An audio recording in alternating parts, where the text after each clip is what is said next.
Hey, I'm Tom Farrell. Today we're at the remote testing facility at Fike Corporation in Blue Springs, Missouri. We're here to talk about flat valves, how they're tested, how they operate, and some of the phenomena that actually happens inside of pipe networks that can either make a flat valve work in your process or completely fail, depending on how it was certified.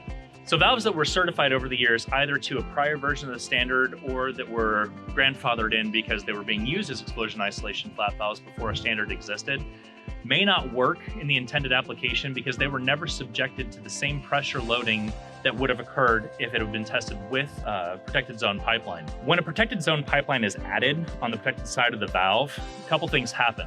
When the valve slams shut, you immediately create a vacuum that pulls on the flap.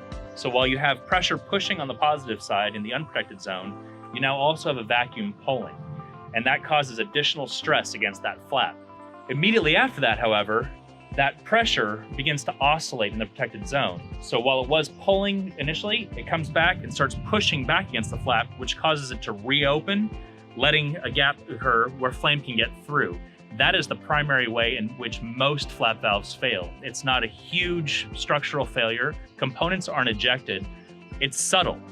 But when the flame gets past that valve and begins to accelerate on the other side, the consequences are disastrous.